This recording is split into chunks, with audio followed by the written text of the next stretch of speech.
Police সদস্যদের আগামী 24 ঘন্টার মধ্যে স্ব ইউনিটে যোগদানের নির্দেশ দিয়েছেন নবনিযুক্ত মহাপরিদর্শক মঈনুল ইসলাম। দেশের এই অবস্থার জন্য পুলিশ বাহিনীর কিছু উচ্চাভিলাষী অপেশাদার কর্মকর্তার সিদ্ধান্তকে দায়ী করে তাদের বিরুদ্ধে আইনি ব্যবস্থা নেয়ার কথা বলেছেন তিনি। বুধবার বিকেলে পুলিশ সদর দপ্তরে আয়োজিত এক সংবাদ সম্মেলনে এসব কথা বলেন তিনি। মহিম মিজানের রিপোর্ট। দায়িত্ব পাওয়ার পরপরই পুলিশ সদর দপ্তরে সংবাদ সম্মেলনের আয়োজন করেন নতুন পুলিশ প্রধান মঈনুল ইসলাম। সাংবাদিকদের তিনি জানান, তার প্রধান কাজ দেশে চলমান বিশৃঙ্খল আইন শৃঙ্খলাকে নিয়ন্ত্রণে আনা। তিনি বলেন, ছাত্রদের যৌক্তিক আন্দোলনকে কেন্দ্র করে দেশবাসীর প্রত্যাশা অনুযায়ী পুলিশ দায়িত্ব পালন করতে পারেনি।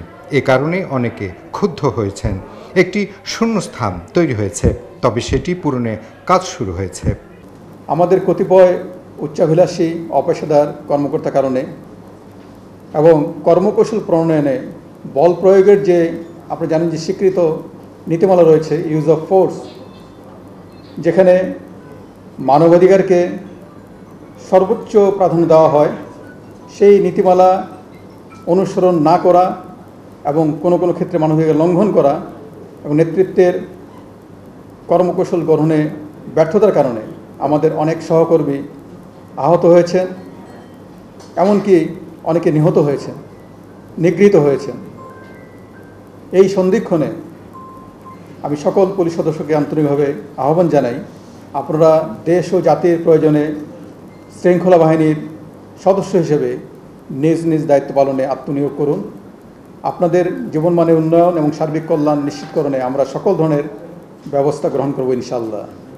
আইজিপি আশা করেন অচিরেই এই পরিস্থিতির পরিবর্তন হবে। জনগণের জানমালের নিরাপত্তা নিশ্চিতে পুলিশ নতুন করে কাজ শুরু করবে।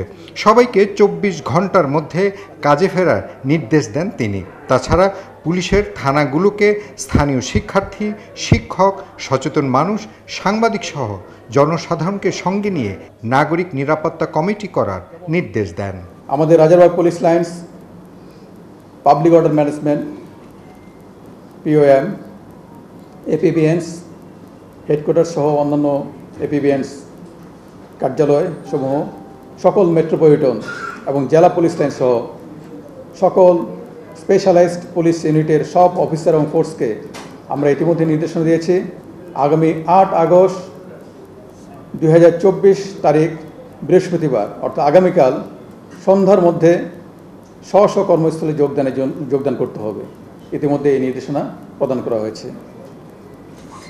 মেট্রোপলিটন পুলিশ কমিশনার এবং জেলার পুলিশ সুপারগণ স্ব অধিক্ষেত্রের থানা এলাকায় জ্যেষ্ঠ নাগরিক, পেশাজীবী, ছাত্র প্রতিনিধি, রাজনৈতিক ও গণমাধ্যম ব্যক্তিবর্গের সমন্বয়ে নাগরিক নিরাপত্তা কমিটি গঠন করবেন। তাছাড়া যেসব উচ্চাভিলাষী পুলিশ কর্মকর্তাদের কারণে পুলিশ বাহিনীর ভাবমূর্তি নষ্ট সহ পুলিশকে জনগণের মুখোমুখি দাঁড় করিয়েছে, তাদের বিরুদ্ধে আইনগত ব্যবস্থা নেওয়ার কথাও জানান নতুন পুলিশ প্রধান।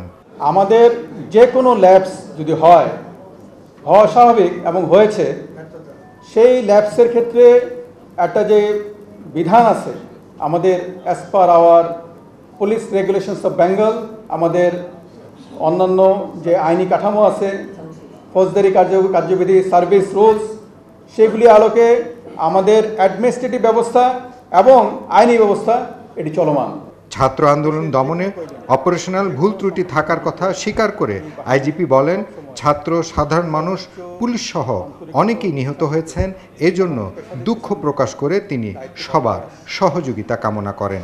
বর্তমান বৈষম্য বিরোধী যৌক্তিক যে আন্দোলন, সেই আন্দোলন আমাদের বিভিন্ন অপারেশন ইউনিটে দায়িত্বপ্রাপ্ত কর্মকর্তাগণ দেশবাসীর প্রত্যাশা অনুযায়ী দায়িত্ব পালন করতে পারেননি, যা আমরা স্বীকার করছি। এই জন্য বাংলাদেশ পুলিশের পক্ষ থেকে আমি পুলিশ প্রধান হিসেবে আন্তরিকভাবে দুঃখ প্রকাশ করছি। আমরা এখন থেকে আমি নিশ্চিত করে আপনাদের বলতে চাই, আপনাদের মাধ্যমে দেশবাসীকে বলতে চাই, আমাদের উপর অর্পিত আইনি সকল দায়িত্ব পালনে আমরা দৃঢ়ভাবে অঙ্গীকারবদ্ধ থাকব। মহিম মিজান, ৭১, ঢাকা।